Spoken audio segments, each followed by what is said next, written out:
RP Singh ji जवाब दे दीजिए। वो कह रहे हैं कि भाई आप इन लोगों से डेटा पूछ रहे हैं कहां से आया, आप लोग भी तो ऐसे हवा में डेटा दे देते हैं। ना मेरा डेटा ठीक ना इनका डेटा ठीक। अच्छा, डेटा तो जो चुनाव आयोग है उसका ठीक है। बहुत बढ़िया। मैं कौन होता हूँ या योगी जी या इवन मैं मेरे देश के प्रदेश के मुख्यमंत्री हैं वो भी कौन होते हैं, कोई किसी का ना अखिलेश यादव का डेटा ठीक। परंतु आपने अभी एक क्योंकि इन्होंने छेड़ दिया इसलिए विषय, नरसिम्हा राव की किताब है, जीवीएल नरसिम्हा राव की डेमोक्रेसी एट रिस्क। उस किताब में उन्होंने ईवीएम को लेकर लिखा था आज से 20 साल पहले, और तब यह कहा था कि उसकी पेपर ट्रेल होनी चाहिए, उसकी पेपर ट्रेल होनी चाहिए। वो पेपर ट्रेल आनी शुरू हो गई। वो तब प्रश्न था कि ईवीएम की पेपर ट्रेल होनी चाहिए, पेपर ट्रेल देनी शुरू कर दी तो उसका मामला खत्म हो गया।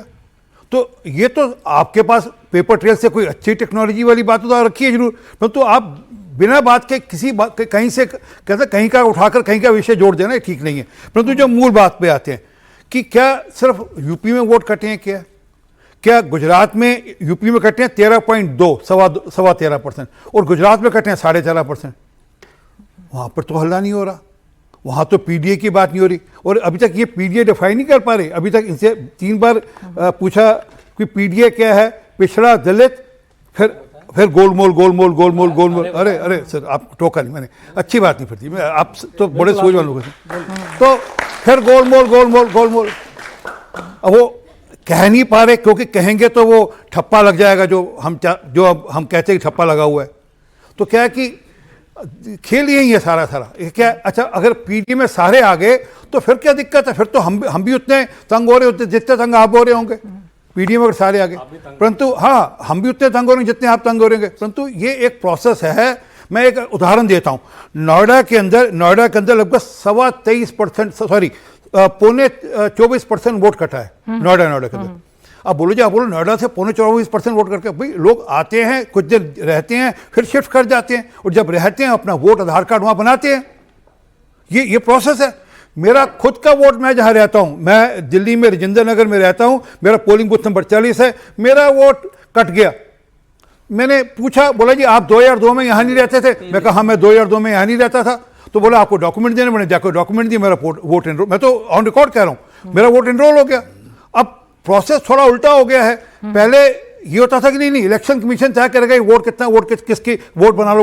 अब हमको खुद को जरूरत है, हम खुद जाएंगे इलेक्शन कमीशन के पास, इलेक्शन के जो बीएलए हैं वहां पर अधिकारी, उनके भाई हमारा वोट बनाओ।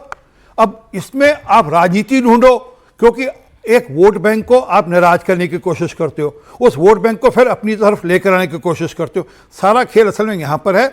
बंगाल के अंदर भी सीए को लेकर विरोध हुआ, नहीं, मुसलमानों का वोट कटका। सीए का मुसलमानों से कुछ दूर तक लेना देना नहीं था, पर मुसलमानों को डरा दिया गया।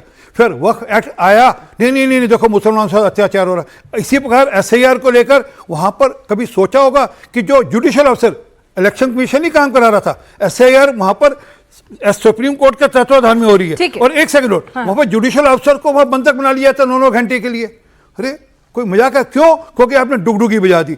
और मैं बड़ा स्पष्ट कह रहा हूं, ये इस बार ये जो वोट सूची जो साफ होनी शुरू हुई, जो ठीक होनी शुरू हुई, इससे आपको दिखता होगा कि वोटिंग परसेंटेज बढ़ रही है। अभी जो चुनाव हुए असम के अंदर, सबने देखा ना कितना वोटिंग परसेंटेज बढ़ा, तो ये उसी का आउटकम है।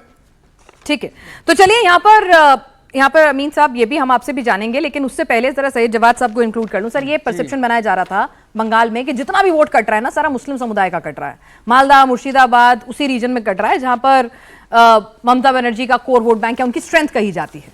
लेकिन अब जो डेटा निकल कर आ रहा है उसमें तो अब ये कहा जा रहा है कि भाई हिंदुओं के वोट जो कटे हैं, खासतौर से मतुआ समुदाय के, वो 63.4% हैं, जबकि मुस्लिम समुदाय जो प्रभावित हुआ है वो 34.3% हुआ है। जी बहुत बहुत धन्यवाद सभी को। मेरा जय हिंद, जय संविधान। झूठ पे उसके भरोसा कर लिया, झूठ पे उसके भरोसा कर लिया, धूप इतनी थी कि साया कर लिया। देखिए, ये जो चुनाव आयोग की आज बड़ी बड़ी भारतीय जनता पार्टी कह रहे हैं कि उत्तर प्रदेश में 2 करोड़ वोटर जो है वो काटे गए।